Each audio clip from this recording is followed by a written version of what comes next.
समुद्र के बीच एक लग्जरी क्रूज शिप, जहां हर तरफ नीला पानी और सुकून था। अंदर कई सौ पैसेंजर्स अपनी जिंदगी का सबसे हसीन सफर एंजॉय कर रहे थे। खाना, म्यूजिक और ठंडी हवाएं, सब कुछ बिल्कुल परफेक्ट लग रहा था। लेकिन फिर अचानक क्रूज पर कुछ लोग बीमार पड़ने लगे। पहले एक 70 वर्ष के मेल पैसेंजर की तबीयत बिगड़ी, फिर धीरे धीरे उनके करीबी लोगों की, और फिर ये बढ़ते बढ़ते दूसरे लोगों में भी फैलने लगी, जिसमें पहले उन्हें थोड़ा बुखार, सर दर्द, बॉडी पेन और सांस लेने में प्रॉब्लम होने लगी, और फिर कुछ दिनों बाद सीधा मौत। शिप के कॉरिडोर्स में जो पहले बातों और हंसी का शोर था, वहां अब सिर्फ एक अनजाना सा डर और सन्नाटा है। डॉक्टर्स को भी कुछ समझ नहीं आ रहा था कि आखिर ये सब हो क्या रहा है, क्योंकि ये सिम्टम्स किसी आम फ्लू से कहीं ज्यादा एग्रेसिव और जानलेवा थे। जब इसकी टेस्ट रिपोर्ट सामने आई तो सबसे पहले इस जहाज को इस समुद्र में रोककर आइसोलेट कर दिया गया। जहाज के अंदर जितने भी पैसेंजर्स थे, उन सभी को अपने अपने रूम्स में आइसोलेशन में रहने को कहा गया। लेकिन क्यों? आखिर ऐसा क्या लिखा था उस रिपोर्ट में, जो पूरे के पूरे एक जहाज को इतने बड़े समुद्र के बीचों बीच ही रोक दिया गया? चलिए जानने की कोशिश करते हैं आज की इस वीडियो में।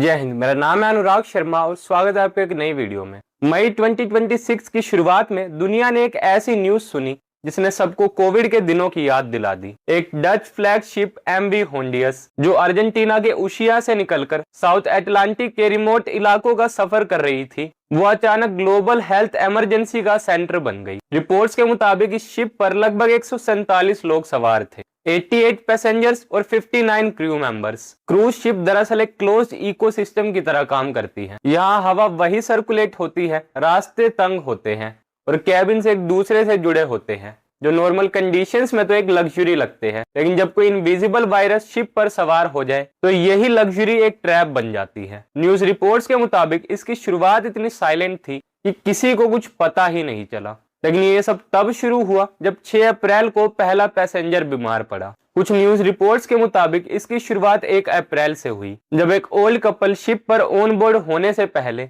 अर्जेंटीना और चिली के रूरल एरिया में ट्रैवल कर आए थे, और 6 अप्रैल को उन 70 वर्ष के मेल पैसेंजर की तबीयत बिगड़ने लगी। उन्हें पहले बुखार हुआ, फिर सर दर्द होने लगा और धीरे धीरे उनकी पूरी बॉडी में पेन होना शुरू हो गया। उनकी हालत इतनी खराब हो चुकी थी कि 11 अप्रैल तक आते आते उनकी मौत ही हो गई, जिसके अगले ही दिन यानी 12 अप्रैल को शिप के कैप्टन ने सभी लोगों को इन्फॉर्म करते हुए बताया कि अनफॉर्चुनेटली लास्ट नाइट हमारे एक पैसेंजर की अचानक डेथ हो गई, जो कि एक नेचुरल कॉज था, जिन भी हेल्थ इश्यूज से वो जूझ रहे थे। डॉक्टर ने उन्हें बताया कि उनकी मौत किसी इन्फेक्शन से नहीं हुई, तो शिप बिल्कुल सेफ है। This is my sad duty to inform you that one of our passengers sadly passed away last night.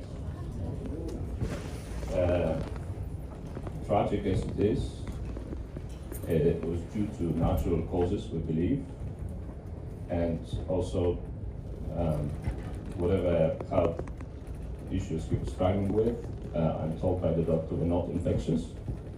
So the ship is safe when it comes to that.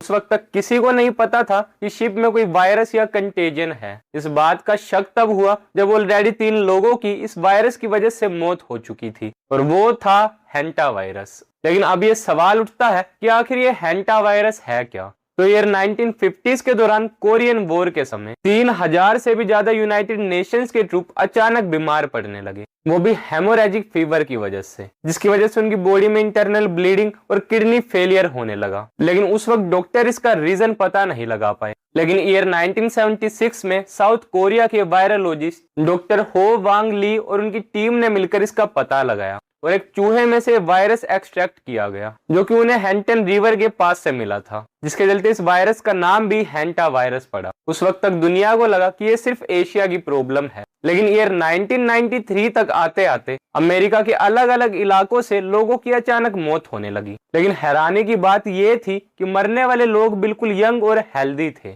लेकिन उनके lungs में पानी भरने लगा। जब उन लोगों का टेस्ट लिया गया तो पता चला कि यह हैंटा वायरस का एक नया रूप था, जिसे सिन नोब्रे यानी द नेमलेस वायरस कहा गया, जिसने पूरी दुनिया को अलर्ट कर दिया कि यह वायरस कहीं भी हो सकता है। जो कि आज के समय एक डच फ्लैग शिप एमवी होंडुस में भी एक ऐसा ही वायरस पाया गया, जिसे हैंटा वायरस बताया जा रहा है। जो कि जंगली चूहों और गिलहरियों से फैलता है। जब ये एक जगह अपना घर बनाकर रहने लगते हैं तो वहां इनके द्वारा फैलाई गई गंदगी हवा चलने से फैलने लगती है, तो ये वायरस हवा के थ्रू ट्रांसमिट हो जाता है। हालांकि ये वायरस किसी एक इन्फेक्टेड पर्सन से दूसरे पर्सन में ट्रांसमिट नहीं होता, बल्कि सिर्फ जंगली चूहों और गिलहरियों के कांटेक्ट में आने से ही फैलता है। लेकिन जब 11 अप्रैल 2026 को एमवी होंडुस के क्रूज शिप पर एक 70 वर्ष के पैसेंजर की सडन मौत हुई, तो उस वक्त तक किसी को इस वायरस के बारे में पता नहीं था और उनकी बॉडी को शिप के रेफ्रिजरेटर में रख दिया गया। फिर इसके लगभग 2 हफ्ते बाद यानी 24 अप्रैल को जब ये शिप सेंट हेलेना आइलैंड पहुंची तो उनकी वाइफ अपने पति की डेड बॉडी के साथ वहीं उतर गई,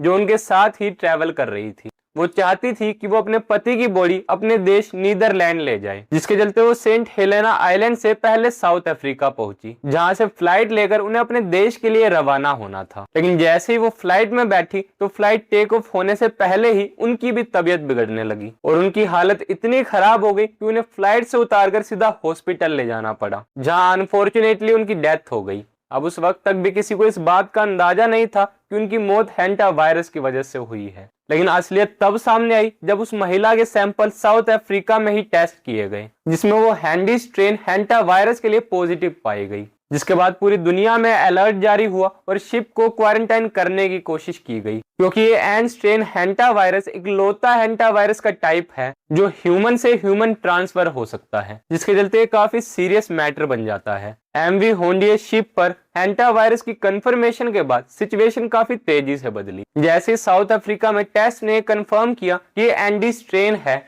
पूरी दुनिया में अलर्ट जारी कर दिया गया। 4 मई 2016 को वर्ल्ड हेल्थ ऑर्गेनाइजेशन ने इसे एक पब्लिक हेल्थ इवेंट डिक्लेयर किया, क्योंकि ये एंडी स्ट्रेन इंसान से इंसान में फैल सकता है और इसीलिए शिप को भी फ्लोटिंग क्वारंटाइन जोन बनाना पड़ा, जिसके बाद कोई भी देश उन्हें अपने यहाँ रोकने को तैयार नहीं था। इस शिप में 23 अलग अलग देशों से लगभग 147 लोग सवार थे, जिसमें से 2 इंडियंस भी थे। अभी करंट सिचुएशन की बात की जाए तो अब तक की न्यूज रिपोर्ट्स के मुताबिक ये शिप 10 मई को स्पेन के कैनरी आइलैंड पहुंची थी, जहां उन सभी पैसेंजर्स को उतारकर एक स्पेशल प्लेन से अपने अपने देश भेज दिया गया। लेकिन वहां पहुंचते ही उन्हें अगले 42 दिनों के लिए क्वारंटाइन कर रखा जाएगा, जिसमें से जो 2 इंडियंस थे उन्हें भी फिलहाल के लिए नीदरलैंड ही ले जाया गया है। अब सबसे बड़ा सवाल जो शायद आपके मन में भी आया होगा कि क्या ये हैंटा वायरस अगला कोविड बनने वाला है? क्या दुनिया एक और लॉकडाउन की तरफ आगे बढ़ रही है?